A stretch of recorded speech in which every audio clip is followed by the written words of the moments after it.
kung saan-saan tayo nakikisilong. Pero alam niyo po, isang portable amplifier with mic ang binigay sa atin ng Panginoon, hinatid pa sa atin. Palakpakan natin ng Panginoon. Yes, He deserved the praise.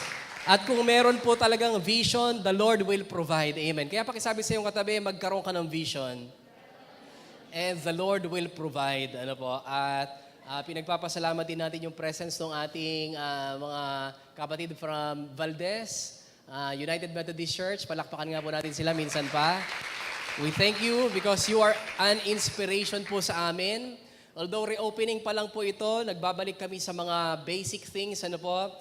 May mga generation na kaming nawala. It's because of work or because of so many other reasons. But still, ano po, nangangarap kami na ang lugar po na ito mapuno ng kabataan. And we share the same dream, alam ko po. Kaya palakpakan po natin ang Panginoon. We still have a reason to continue. Ano po, at yung kanilang pastor po. By the way, ilan po bang pastor na nandito sa ating kalagitnaan ngayon? Si Pastor Brian, Pastor Arvin, Pastor Maymay, Pastor Camila, Pastor... Ang dami, ano? Okay, marami. Si Pastor Maita. Alam niyo po, isa si Kuya Arvin sa kuya ko sa ministry. At kung ano man ako ngayon, ay sisihin niyo po siya. Ano, di ba? Dahil malaki siyang inspirasyon sa aking buhay. Kaya, mga minamahal, I am inviting you to tonight, ma-realize natin that when we go to church, we are in the right place. Pakisabi nga po ulit, right place. Ako po ay, since siguro nung bata pa ako, I've been in church. That every Sunday, nakarinig na ako intentionally or unintentionally ng sermon. At alam niyo po, ito yung bagay na hindi, kumbaga po, sasabihin ko na hindi kompleto yung aking buhay kung hindi ito nangyari sa akin. Ano po, kung asan man ako ngayon, it's because of the grace of God, biyaya ng Panginoon, na makadalo po ako sa simbahan. And you know what, mga kasama, pag-uusapan natin ngayon, bakit ba sinasabi nating right place? Alam niyo po, yung goal naman talaga ng church ay, mga minamahal, kung ikaw ay malungkot, ano po, yung Panginoon maranasan natin na humahaplos ng ating mga puso. Have you experienced that even once in your life? When going to church, paglabas mo, iba na yung damdamin mo. Amen po ba? Ano po? Kaya, the goal of the church, pag-uusapan natin dahil maaring siguro may mga pagkakataon, we can replace the church ng mas exciting na mga bagay. But mamaya pag-usapan natin ng lalong malalim na meron pa ring bagay na hindi maibibigay ng mundo na sa pamamagitan ng church lang pinadadaan ng Diyos yung mga pagpapalang kailangan mo. Do you believe that? Pakitanong nga yung katabi mo, do you believe? Kung ikaw ay may problemang pinansyal, pakitignan nga yung katabi mo kung mukhang may problemang pinansyal. At sabihin mo, wag mo akong titigan na para bang uutangan mo ako. Ano po? Mga kapatid, ang Panginoon din ang may solusyon niyan. Tama po ba? Meron kang sakit, mga minamahal, we know that the best place is still, kung meron tayong sakit, whatever the doctor told you sa iyong check-up, the best place to be in din po, syempre, we have hospitals, pero minsan ma-realize natin, may sickness, it's because we are spiritually sick. Deep inside us, emotionally sick. Kaya the best place to be in, mga minamahal, anumang sitwasyon mo, nanghihinang pananampalataya mo, you are depressed, you are sad, wala kang direction, you are on a crossroad, namimili ka kung anong tatahakin sa buhay, or you are happy, you are successful, still, you are in the right place. Palakpakan natin ang Panginoon because hindi man natin, mga minamahal, namamalayan ito, pero ang Panginoon matyagang nag-aanyaya sa atin. Pakisabi uli sa iyong katabi, ugain mo, tapikin mo sa balikat, sabihin mo, you are in the right place. Stressed ka ba? You are in the right place. Tama po ba? Ano ba? Ano pa ba? Mga minamahal, hahanap ka na magpapalakas ng iyong loob. You are in the right place. Sa pamamagitan ng pagtitipon na ito, nakagayak ang Panginoon para sa iyo upang katagpuin ang lahat. Pakisabi nga po, lahat. Lahat ng pangangailangan mo. Wow! Ang sabi ng Panginoon, sa pamamagitan ni Paul, at buhat sa kayamanan ng Diyos na hindi mauubos. Ano bang uri ng kayamanan na ito? Definitely hindi yung kayamanan na nasisira. Yes, we may be thinking of money, but that's not just yung blessing na nilalaan ng Panginoon. So much more, pakisabi, so much more. At I believe that God is good. Ano po? Mahal ng Diyos. Tayo, ano po? Mayaman ang Diyos, mapagbigay ang Diyos, marunong ang Diyos, kaya hindi ka nagkamali na pumarito sa lugar na ito. Pwede po ba tayong tumayo at palakpakan natin ang Panginoon? Sige po, come on. Nakagayak ang Panginoon sa iyong buhay. Nakagayak ang Panginoon sa iyong anumang dahilan ng iyong pagparito. Ano po? Sino po sa atin may Bible? I would like to invite you to open your Bible, whether it's in your smartphone. High-tech po tayo, ano po? We welcome that. Book form, okay po. Kung may scroll pa rito na Bible. Ano ba yung scroll? yung parang may trompeta pa bago buksan. Ano? Tututututu. Ayun. Bubuksan. Kung yun ang Bible mo, open that. Ano ba? And let us open it sa Psalms chapter 84, verses 1 to 5, and then 7, and then 10 to 11. But before I proceed, alam niyo po kanina, nandun po kami, if you were able to pass by doon sa General Tinio Street po ba yun? Sa Moonleaf, alam niyo po, andun kami sa Moonleaf kanina. And I was so glad because nakikipag-usap ako sa mga pwedeng magsabi na we don't need that. Ano po ba yun? Hindi na namin kailangan yan. Bakit? May career kami. Ano po? Nag-aaral naman kami, nursing course pa. Ibig sabihin, medyo mga big time. Ano po? But I was with a group of people na pwedeng sabihin na, nako, saka na lang yan pag may pangangailangan na mabigat. But you know, kanina po, we were talking sa may pwedeng ipagmalaki. But yung pong aming naramdaman, mga kapatid, yung uhaw sa salita ng Diyos, alam niyo, nakalimutan na namin yung aming study material. Grabe, nagkukwentuhan kami about Jesus Christ. And to add doon sa blessing na meron, alam niyo po yung isang kausap namin, 1-year-old na Christian pa lang. What do you mean? Baby, pastor, baby? 1-year-old kasi po Muslim siya. Ano po, at ang sinasabi nga niya, ano po, medyo mahirap yung transition kasi Muslim kami to Christianity, pero alam niyo, pag ang Panginoong Jesus nang pinag-uusapan, sobrang buhay na buhay, interesado siya. Amen po ba? Mga kapatid, sino dito excited sa Panginoong Jesus? Alam niyo, wala tayong pwedeng ipalit sa Kanya. Kaya po, pag-aralan din po natin yung buhay ng ni Haring David, ano po, isa sa pinaka-quoted, most quoted na sulat po ni Haring David. Ang sabi po niya dito sa Psalms 84, mahal ko ang iyong templo, o makapangyarihang Yahweh. Nasasabik ang lingkod mong nasa templo ay pumasok. Ang buo kong pagkatao'y umaawit na may lugod. Sino po dito nag-enjoy sa praise and worship? Amen. Hallelujah. Sa masayang pag-awit ko'y pinupuri buhay na Diyos. Verse 3, Panginoon, sa templo mo, mga maya'y nagpupugad. Sa templo mo, nagagalak sila. May inakay na kalinga sa tabi ng iyong altar. O Yahweh, Hari namin at Diyos na walang hanggan. Verse 4, mapalad na masasabi, silang dooy tumatahan at palaging umaawit, nagpupuring walang hanggan. Kaya pala po, sinasabi natin right place yung churches because sabi po ni David na tagpuan niya, na silang doon ay tumatahan, sabi niya, merong edge, merong kakaibang tinatanggap that the world cannot give. Sabi niya, they are blessed. Ano po? And verse 5, sabi dito, ang sayo'y umaasa, masasabing mapalad din. Wow, talaga kay Lord.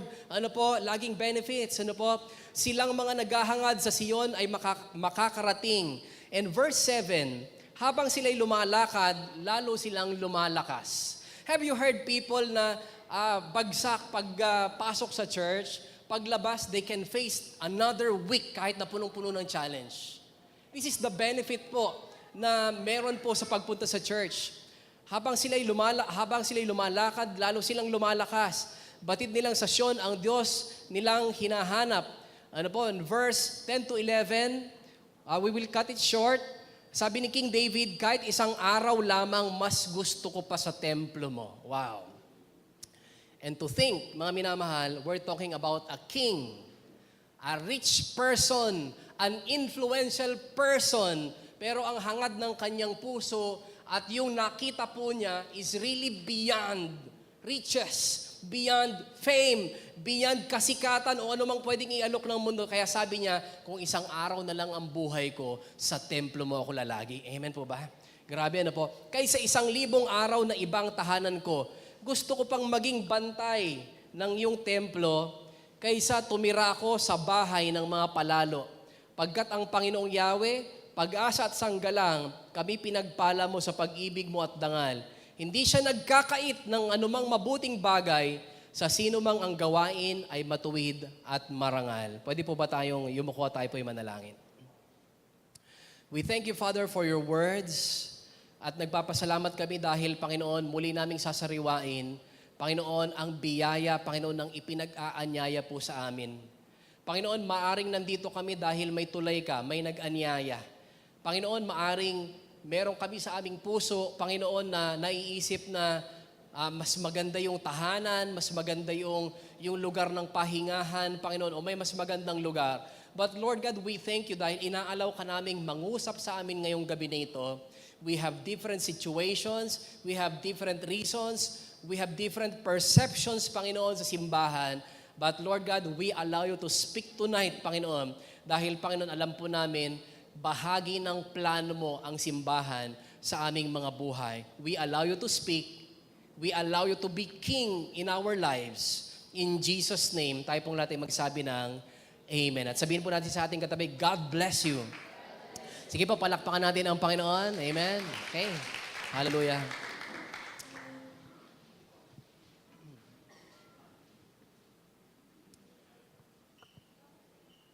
Tonight po, we're going to talk about 99 reasons why the church is the right place to be in. Are you ready? Sino po dito sa 99? Parang nagdududa tuloy iba, 99 po. 99? 3 points lang, pastor, ang haba.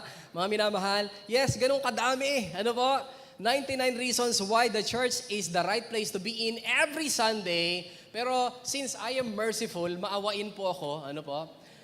Maawain ako. So let's just cut it into 5. Okay lang po ba sa inyo yung 5? Biyaya po ito ng Panginoon. Siguro dito matukoy natin, Pastor, marami na akong alam na reasons.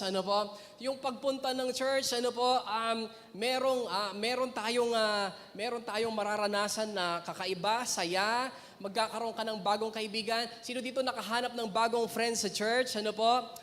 Sino dito, meron ka naiisip na yung church alternative, it's because baka wala naman akong gagawin talaga pag Sunday. Yes, these are reasons. Pag single ka, sinong single dito at nagtatrabaho na, maybe if you are single, dito mo rin mahanap yung partner in life, that's a good reason to go to church. Tama ba? Nagkakalabitan yung mga single?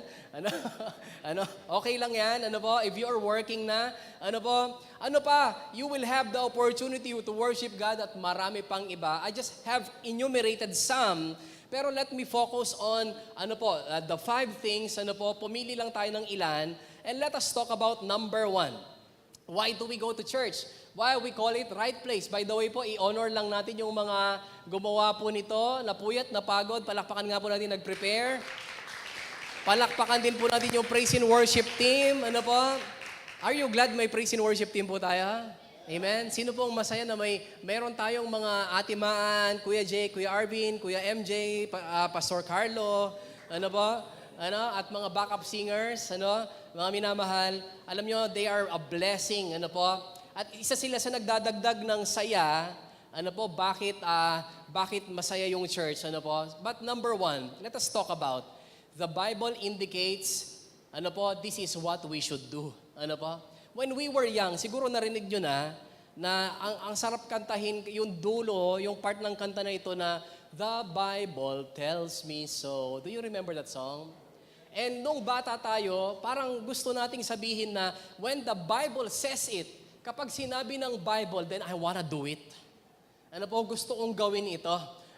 Then the Bible tells us so. Hebrews 10:25, sabi doon, huwag mong kaligtaan yung mga pagtitipon.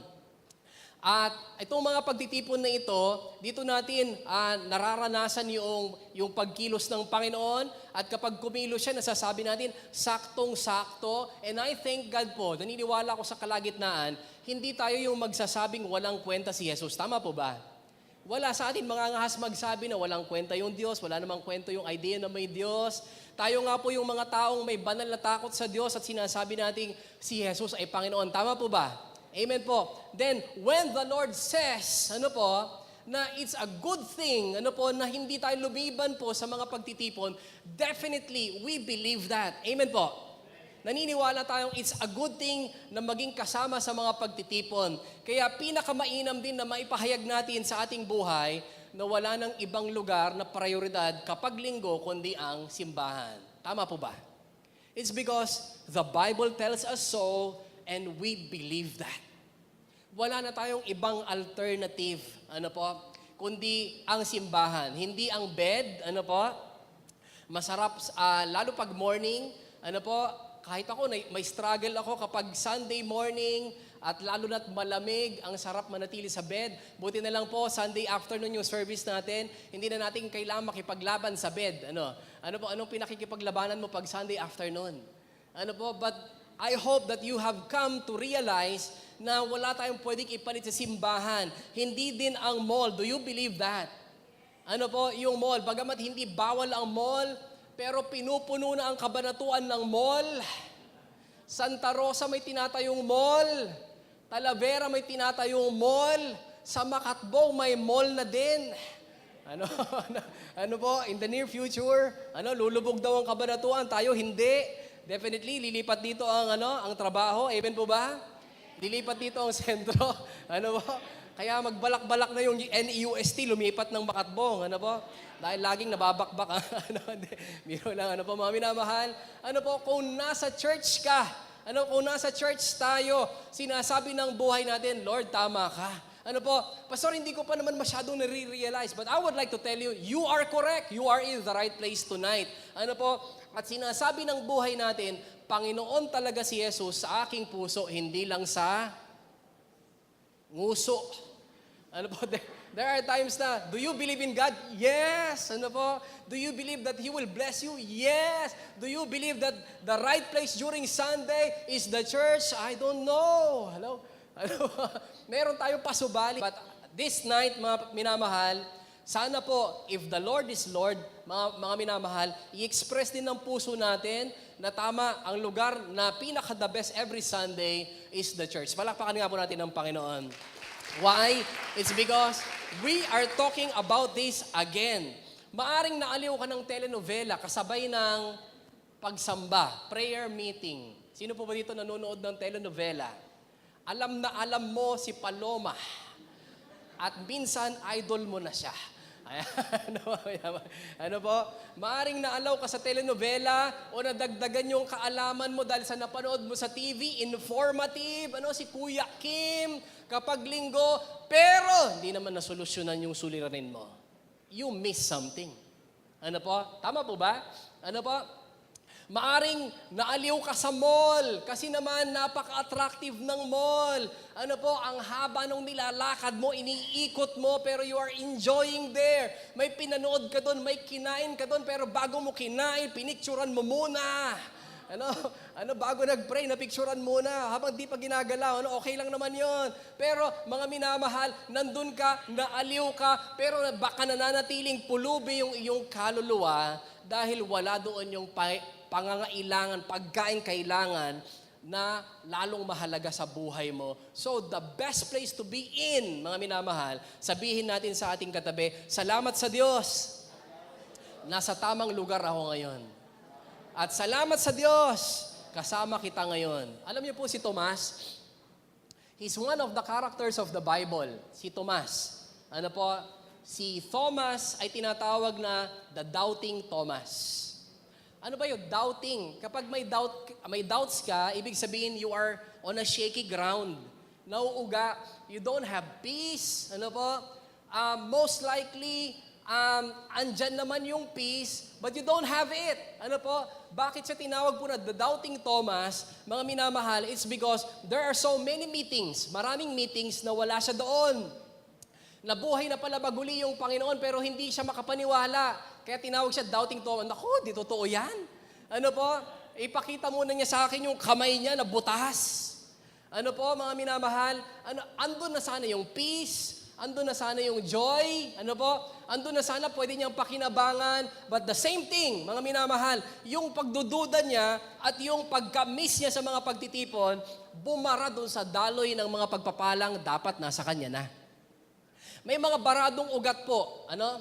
Bakit may baradong ugat? May mga, siguro, mga taba na nakain or mga impurities, ano po, sa ugat. Pero nandun yung dugo, hindi lang makadaloy.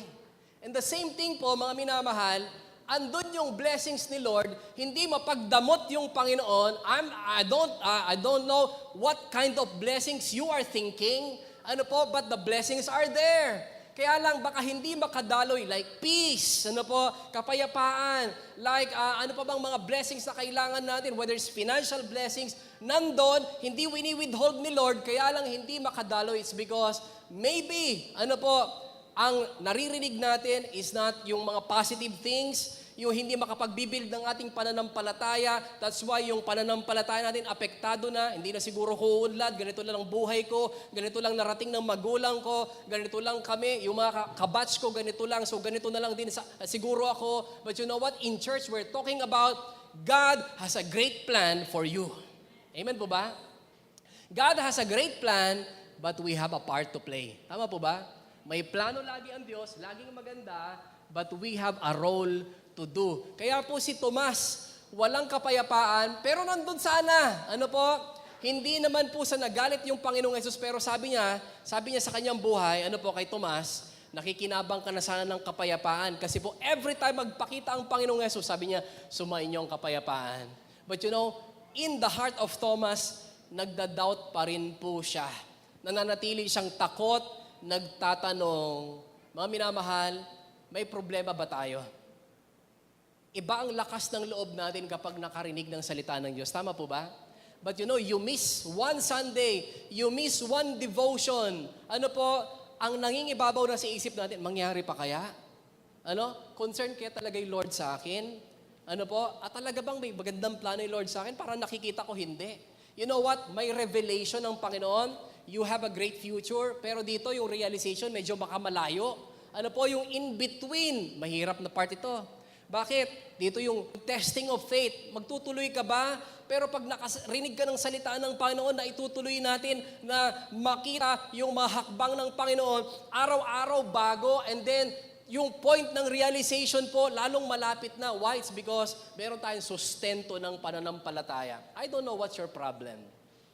Siguro po yung mga taga Valdez United Methodist Church, kailanman hindi na problema ng pera.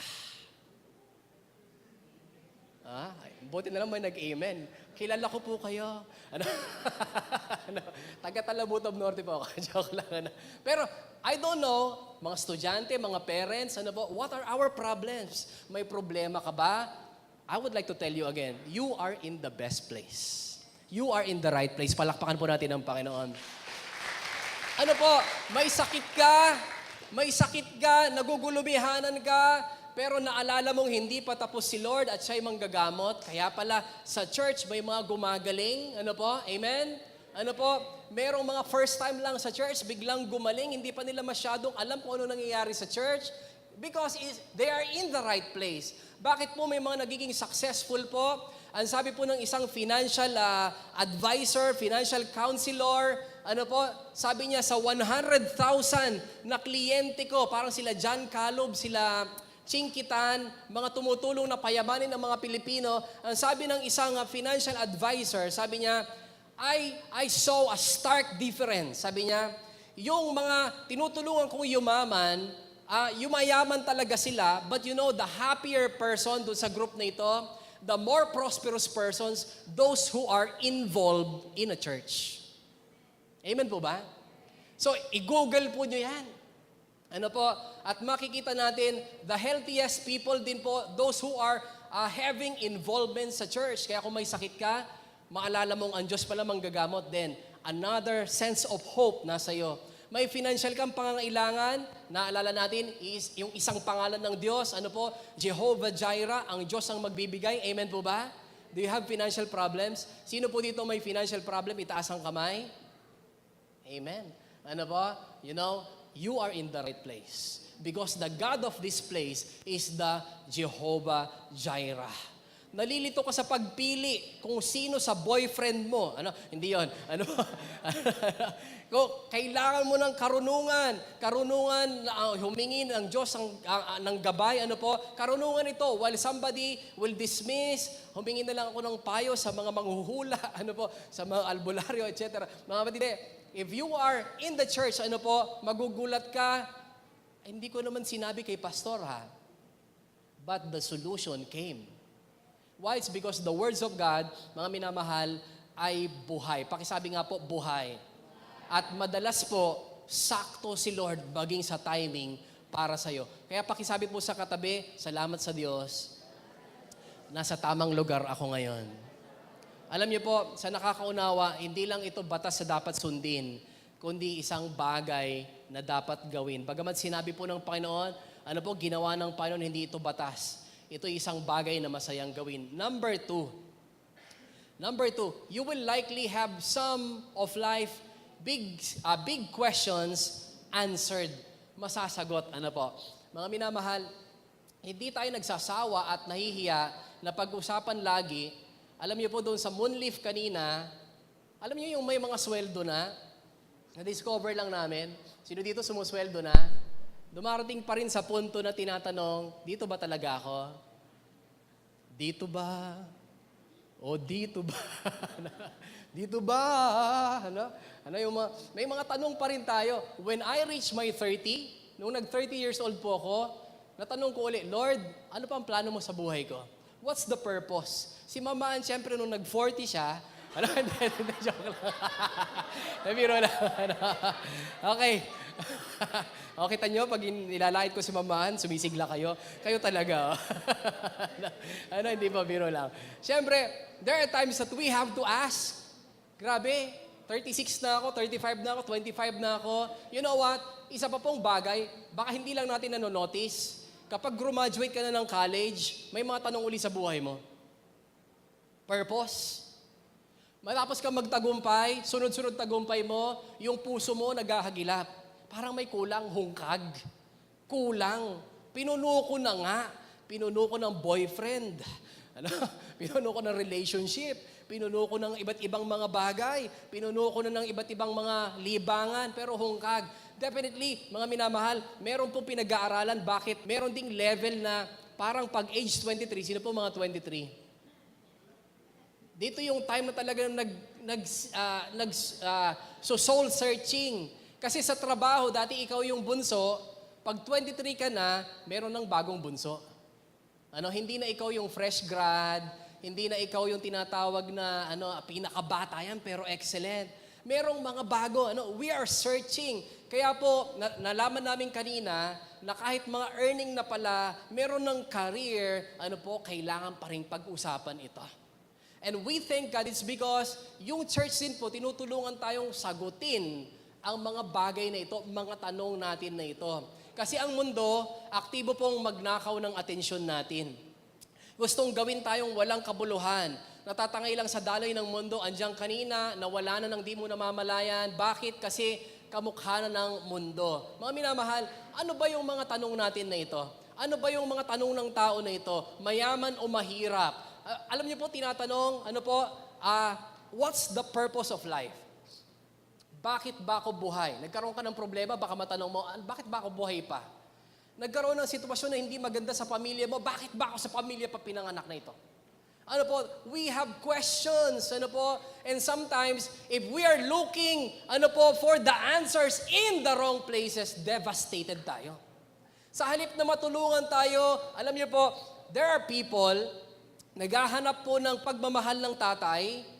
Saan po nahahanapan ito? Maybe sa fraternities. Maybe po, yung iba nare-rape, yung iba po na nadidiskaril sa buhay tuloy, because they are looking for some answers. Ang uhaw pala nila, a father image. So, if we are looking on the wrong places, hindi ko po sinasabing yung mga nasa fraternity, galing po ako sa fraternity, but some, sa halip na i-offer yung true community, alam niyo po nangyayari, mga minamahal, sa halip na magkaroon ng solusyon sa kanilang mga tanong, they are devastated. Ano bang kahulugan ng buhay? Nagutom lang ang tanong na agad, what's the meaning of life? Ano po, hindi natira ng kanin. What's the meaning of life? Ito pa, ba't ba may kamatayan? Have you ever asked, may namatay sa inyong pamilya, bakit ba may kamatayan? Have you ever asked, bakit ba kailangan magwakas ng buhay? Bakit ba may Diyos? Bakit may kalungkutan? Bakit may pagkabigo? Ang daming tanong ng tao at isa sa lubhang kinakatakutan ng tao, ito po ang tanong na ito, saan ba ako pupunta? Pakitanong nga po yung katabi, saan ba ako pupunta? Mga kapatid, may mga i-offer ang mundo o ang internet, pero salamat sa Diyos, ang church ang nag-o-offer po ng mga sagot sa ating mga tanong na ito. The world or the internet will offer. Ang dahilan lang ng buhay o purpose ng buhay ay pagyaman o magkaroon ng pagkain. Yung desire ng tao, magtatrabaho dahil gusto niyang magkaroon ng pagkain. Tama po ba? Kaya lang nagiging cycle. Magtatrabaho para kumain. Kakain para may lakas upang magtrabaho. Tatrabaho para may pagkain. Kakain para lumakas, para may trabaho. Nakakapagod ata ito. Buhay.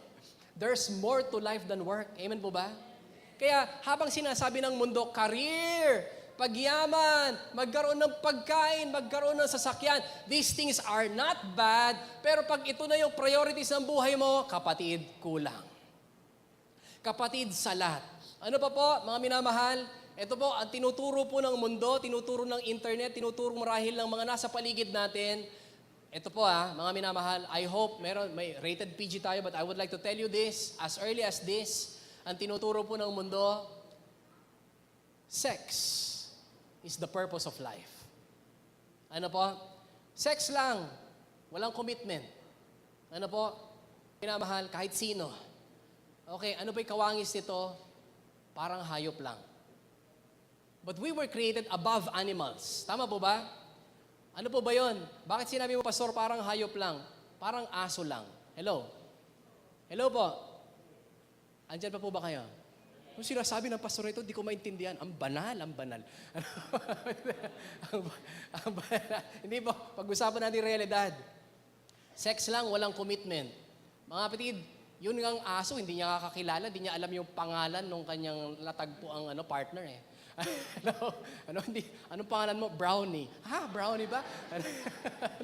Hindi. Ikaw, Tinkerbell. Ha? Tinkerbell? Ang ganda ng pangalan mo, ha? Anong number mo? Wala na. Mga kapatid, hindi niya naman kilala yung pangalan ng partner niya. Nadaanan niya lang sa kanto. Ano po? Wow, ito, sexy to, pare. Pare, ako muna, ha?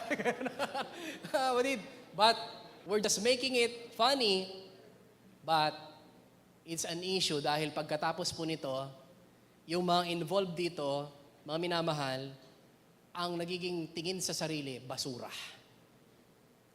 Sinong may plano nito? Yung Diyos? Hindi. Dahil ang ganda ng plano ng Diyos sa'yo. But if you were involved in this, you are in the right place. Pastor, hindi ko pa naintindihan yan, pero salamat pinag-uusapan na natin. Why? It's because you are in the right place. Amen. Papalakpakan nga po natin, Panginoon.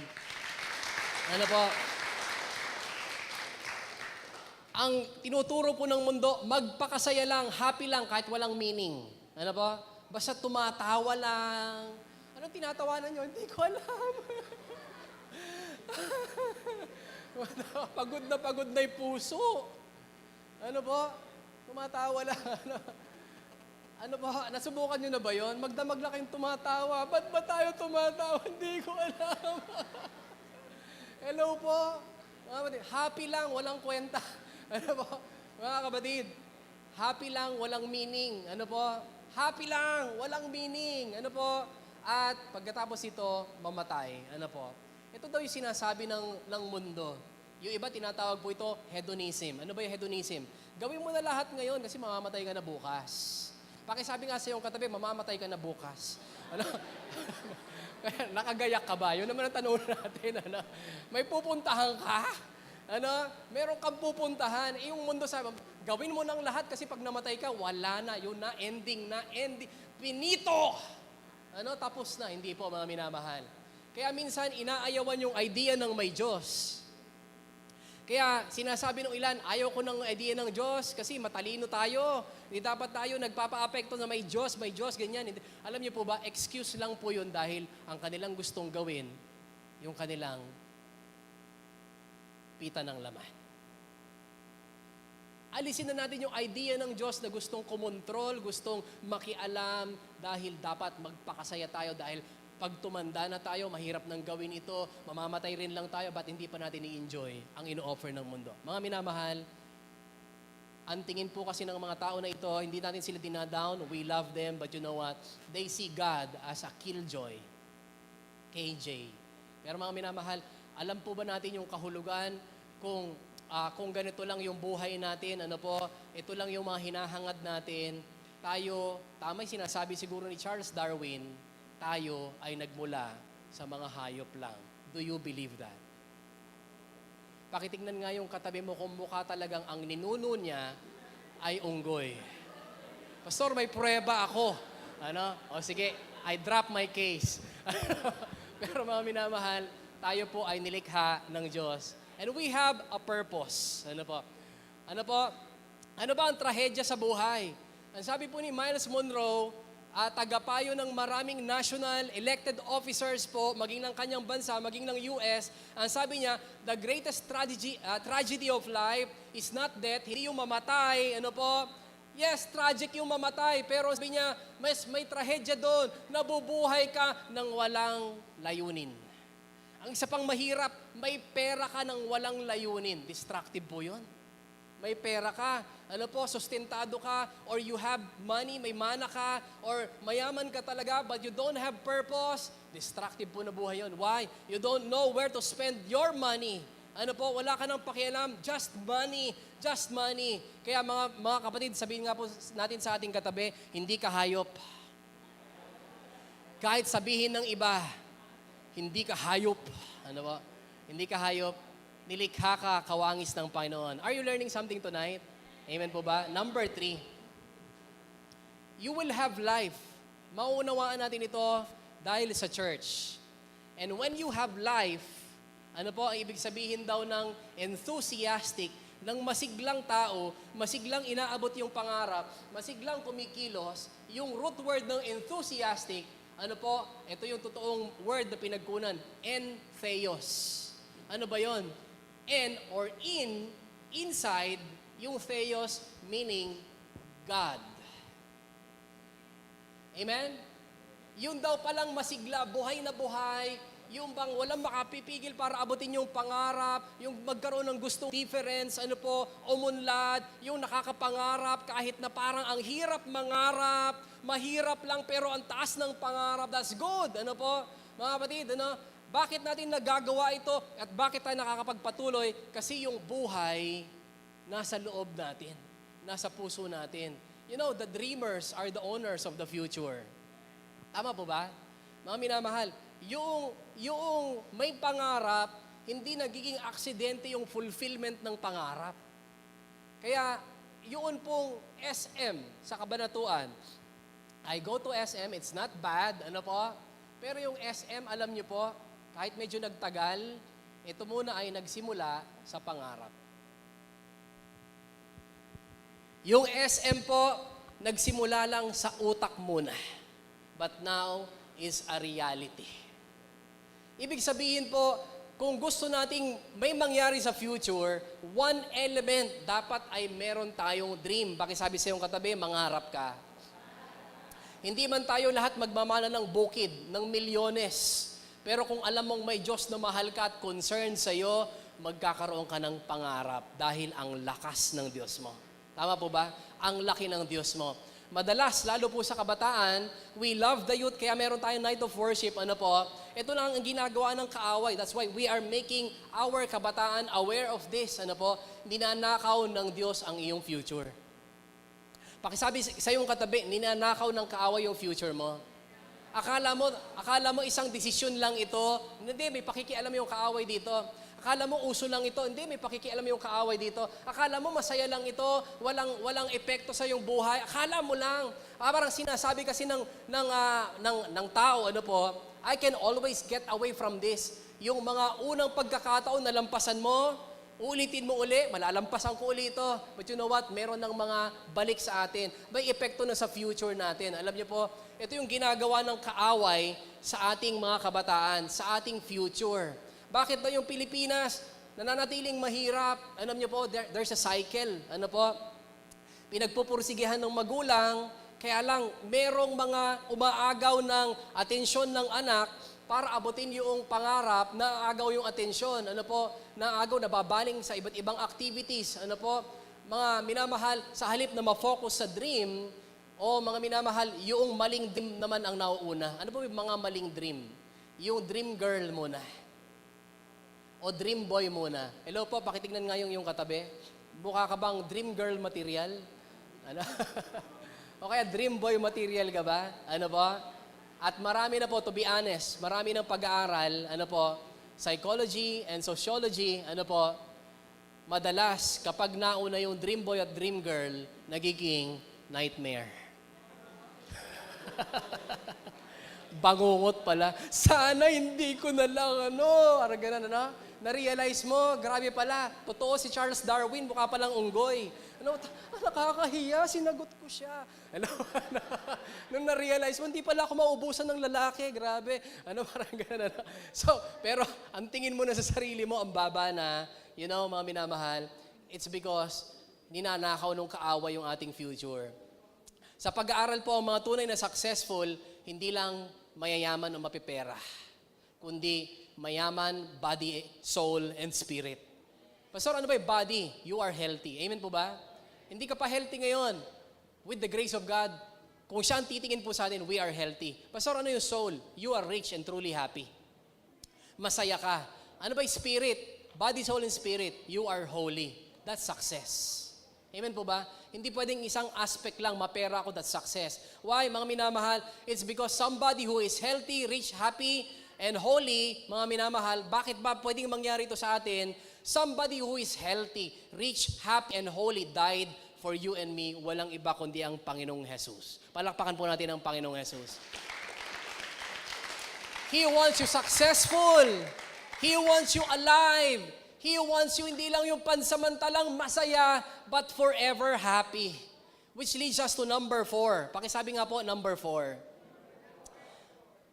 The right place, yung church, is a sign of your discipleship. Ano po ba yung discipleship?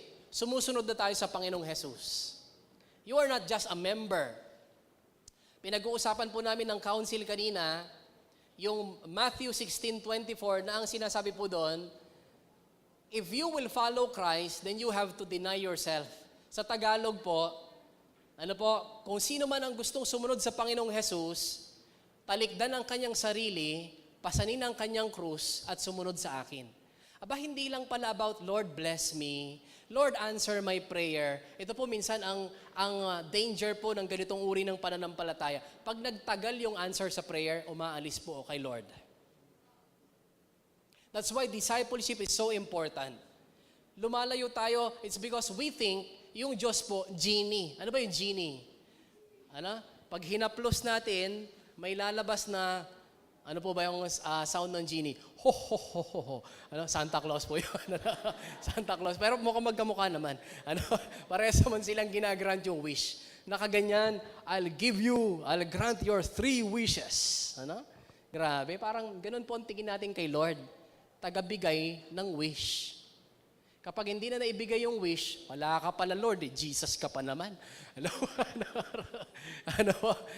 Sabi ni Jesus, kung sino man ang gustong sumunod sa akin, talikdan ang kanyang sarili. Ang problema po kapag discipleship na, ito medyo mahirap, mas mainam talikdan na lang yung pastor na yan. Hello po, ano ba naman yung pastor na lang? Hello po, mga minamahal, pero sabi, if you would like to follow me, talikdan ang iyong sarili. Attending church, maybe for some, pagod ka the whole week, businessman, kabaho ka, you are tired.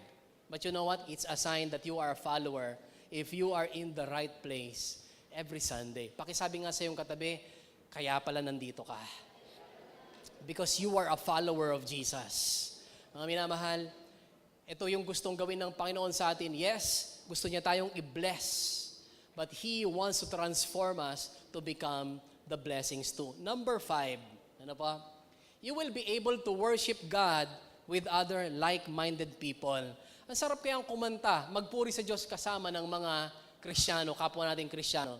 Kung umaandap-andap na yung pananampalataya mo, kapag nakasama mo yung mga kapwa Kristiyano, lumalakas uli yung iyong pananampalataya. Tama po ba? There are times na maagaw talaga ng sitwasyon yung iyong passion for God. Pero kapag kasama na natin yung mga nag-worship, tumatalon pa, alam niyo si Kuya Jo Marie doon, hindi man natin nakikita, tumatalon siya doon. Ano po? In worshiping the Lord. Ano po? Nakikita niyo ba siya ngayon? Okay, forget him. Ano? Talagang doon siya nakapwesto ngayon. Ano po? But you know what? Ang saya kapag you are with your fellow. May sumasabot tayo sa atin. Ano? Si Kuya Jo Marie ba yun? Hindi. If you are with your fellow believers, dati ayaw mo na kay Lord. Dumarating naman talaga yon because of influence. But when you are with other believers, kasama natin silang sumasamba sa Diyos, alam niyo po, lumalakas ang ating loob. Si David po, may problema. Alam niyo yung ginagawa ni David kapag may problema? He encouraged himself with the Lord. Anong ibig sabihin nito? Hindi siya naghihintay ng, encourage mo naman ako, pastor. Sige, kaya mo yan. Encourage mo naman ako, friend, pag-pray mo ako. Sige, kaya mo yan. You know what? Ang ginagawa po ni David when he has a problem, ano po? Pumupunta siya sa templo and he encouraged himself in the Lord. Ano po? Kaya pala pag pumunta sa templo, there's a blessing. Ano po? Ang laki ng problema ni King David, yung kanyang anak, ano po, mamamatay, andun siya sa templo. Alam niyo po, mga minamahal, para sa kanya, the best place on earth is the temple. Kaya po, gayon din sa ating karanasan, when we go to the church, na-encourage tayo, lalo na makita natin yung kapwa natin, mga mananampalataya. Humaharap man sa pagsubok, pero nababaling ng tingin. Saan tayo nababaling ng tingin? Sa solusyon. Ang sabi po ni King David, blessed are those who dwell in your house. Anong ginagawa ng mga taong ito? They are ever praising you. Umaawit ng papuri sa Diyos. Are you glad we're singing songs sa Panginoon? Ano yung kinanta natin kaninang Tagalog? Sapat na at higit pa. Ano yung chorus? Ano po doon? Ikaw ang aking pastol, hindi magkukulang. May problema ka. And you were reminded na si Jesus, sapat na at higit pa. Wow, what a blessing. Na-encourage ka. May mga kasama ka rin may problema, pero hindi halata kasi sa halip na yung solusyon ang hinahanap, sa halip na yung blessing yung hinihintay, nakafocus muna dun sa magbibigay. Wow! What a blessing. Ano po, mga minamahal, anong ginagawa? They are ever praising you. Kaya pala sabi ni King David, totoo, better is one day in your courts. At sabi niya sa dulo, blessed is the one who trusts you. Bakit? Alam natin kung inaawitan natin, source of everything that we need. Can I invite you to stand, mga minamahal? Are you glad that you are here tonight?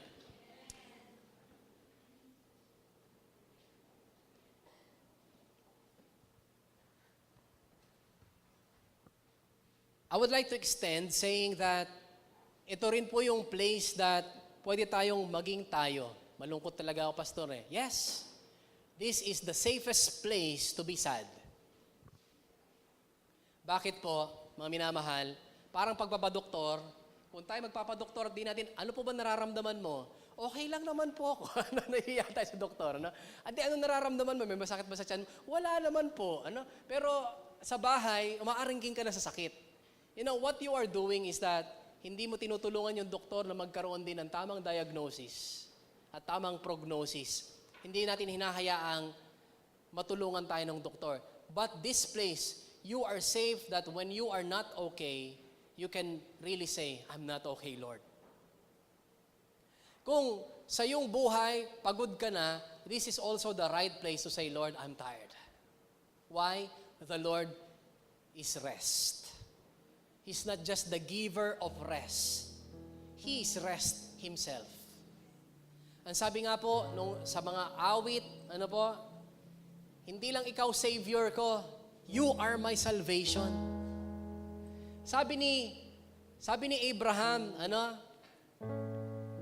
hindi lang ikaw yung mana ko, you are my inheritance. Ikaw yung mana ko. Hindi lang ikaw yung magbibigay ng mana. You yourself is my mana. Kumbaga po, nakita niya na lahat sa Diyos, yung kanyang lahat-lahat. You're tired? You don't feel good? You're hurt? You're depressed? You're confused? You're frustrated? You're wounded? Sugatan? Hindi mo maamin sa iba kasi kailangan mong maging matatag sa harapan ng iba. But you know, in church, you can just allow the Lord to, Lord, sugatan po ako eh. Lord, hindi ko na makita ang mangyari yung dreams ko eh. This is the place for you, the right place. Pastor, ako parang medyo malayo sa binabanggit mo. You are successful still. You know, if you are successful, lagi nating sinasabi, the Lord is the giver of promotion. You are still in the right place. Mga minamahal, this is the place to be healed, gumaling. This is a place, Lord, parang kailangan ko na ng gabay. Yung tinatakbo ng buhay ko, parang papasira. This is also the right place to realize kailangan natin ng gabay. Lord, sablay po ako. I'm so ashamed of what I did. Nahihiya po akong bumalik. Nahihiya akong magpakaseryoso ulit. Baka pagtawanan ako. Dahil dati seryoso ako, pero ngayon parang nagkaroon ng batik sa akin. You know, anak, sino ka man, you are in the right place because this place is the place of forgiveness, kapatawaran, and this is the place to start again. The Lord is giving me, kaya nagbubuklat po kanina, the Lord is giving me this verse. Psalms chapter 92, verses 12 to 15. Ang sabi ng salmistang David dito, sabi niya, tulad ng palmera ang taong matuwid, tatatag ang buhay. Cedar, kagaya, kahoy sa Lebanon, lalagong malabay. Ano pa ang kagaya ng taong ito, ng mga taong ito? Mga punong natanim sa tahanan ni Yahweh, sa templo ng ating Diyos, bunga nila'y darami. Alam niyo po, sa Old Temple sa Jerusalem, may mga puno po doon, mga palm trees. Isa sa amazing na napansin ni King David, disyerto yon. Meron namang mga puno sa paligid, but these palm trees na nakatanim sa templo, kakaiba. Luntian at namumunga. Sino po dito gusto mo puno ng buhay ang buhay mo? Sino dito gusto mo mabunga ang buhay mo? Alam niyo po, ito yung nakitang kaibahan ni King David. Yung mga punong natanim sa tahanan ng Diyos, sa templo ng Diyos. Sabi niya, kahit na ang punong ito'y tumanda na, lunti at matatag pa rin, ang dahon nito'y laging sariwa. You have freshness. You have life. Pero balikan natin, hindi lang puno yung tinutukoy dito ng Haring David. Ang mga taong tulad nito, nakatanim sa templo. Nandun sa right place. Tuloy ang pagbunga. At sabi ng ito'y patotoo na si Yahweh ay tunay na matuwid. Siya kung sanggalang, matatag na batong, walang karumihan. Kaya mga minamahal, I would like to encourage you tonight. Habang marami tayong dahilan para malungkot, habang maraming dahilan para tayo'y huminto, habang maraming dahilan para hindi na tayo mangarap, habang maraming dahilan na pwede na nating sabihin, ayoko na, pagod na ako, sawa na ako. And I have a friend, na matagal na siyang may trangkaso, akala niya trangkaso lang. At sabi niya kahapon, nung isang araw sa akin, Brad, ayoko na. Nung tinignan ko sa salamin yung katawan ko, bumagsak na, ang liit na ng katawan ko. Hindi na lang trangkaso ito. There's something in my body na talagang nakakakaba na. She's thinking about a cancer. Alam niyo po, mga minamahal, itong tao po na ito, sabi niya, I'm tired being sick. Pagod na akong magkasakit. Alam niyo po, buti na lang, ginamit ako ng Panginoon na makapagpadala ng mga nakastock na messages sa aking cellphone. You know, it's not me. Yung Panginoon pa rin. Sinend ko sa Kanya, nasa dulo na siya ng Kanyang PC. She is ready to quit believing na may gagawin pang Panginoon. Alam niyo po, mga minamahal, nag-text siya uli kanina. Brad, sabi niya, actually, she's my sister in the fraternity, na siya po ay na-born again after that. Sabi niya, Brad, sorry dun sa parang mga messages ko noong nakaraan, tama pala, hindi pa tapos si Lord. Alam niyo po, after niyang magpa-check up, mga minamahal, hindi po cancer, kundi isang bagay na, kumbaga ba, nagdudulot lang sa kanya, adjustments, weather, at nasa process na siya ng pagpapagamot ngayon. You know, hindi pa tapos si Lord sa buhay mo. May sitwasyon kang hindi maganda, I would like to say it again, hindi pa tapos si Lord sa buhay mo. He's the God of the solutions. At kung makita natin na tonight, tama yung desisyon natin na pumunta sa lugar na ito dahil katagpo natin ang solution, I would like to invite you to bow your head and let us talk to the owner, may-ari ng lugar po na ito. He's the owner of the solutions. He's the owner of health. Siya ang owner ng tagumpay. Siya ang owner ng new beginnings. Siya ang owner ng totoong buhay. Buhay na ganap at kasiyasiya. Let us bow our head and let us pray.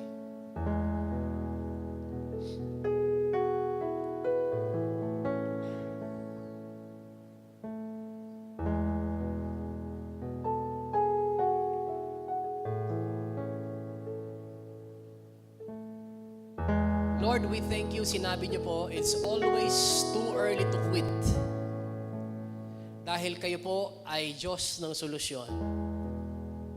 Kaya pinagpapasalamat namin ang pagbubukas muli ng night of worship na ito, Panginoon. Believing merong mga buhay, Panginoon, na matutulungan, na makita, Panginoon, may solusyon pa sa kanilang mga problema. May mga buhay na maayos ang direction, Panginoon.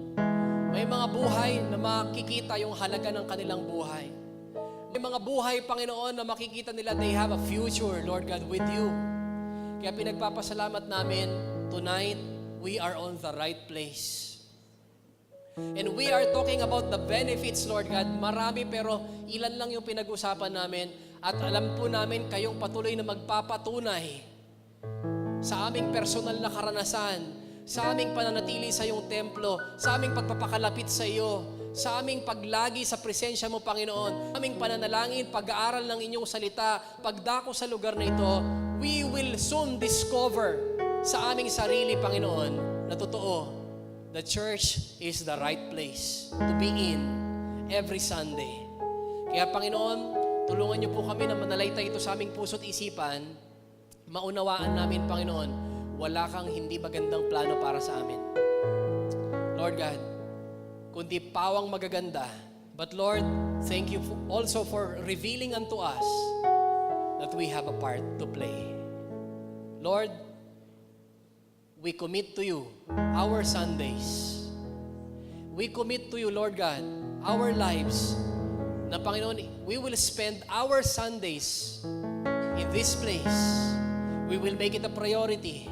Because in this place, Lord God, nakakatagpo namin ang aming Panginoon, aming tagapagligtas, aming manggagamot, ang aming tagapagkaloob, ang aming kasapatan, ang aming lahat-lahat. Walang iba kundi ang Panginoong Jesus. So Lord God, we thank you. We talk about this tonight. Kayo po ang magpatubo, Panginoon, ng mga binihing itinanim sa aming buhay. Magpakita ng mga bunga nito sa aming future, sa aming kasalukuyan, sa aming mga situation, sa aming pamilya, sa aming kalusugan, sa aming mga pangarap. And we do believe, Lord God, that even behind this, Lord God, this situation, Lord God, this time, gumagawa ka na ng paraan because you are the God of solutions and nothing is impossible for you to do. We give you our praise and adoration in Jesus' name. Lahat po ng pinagpala ng Panginoon, let us just say, Amen.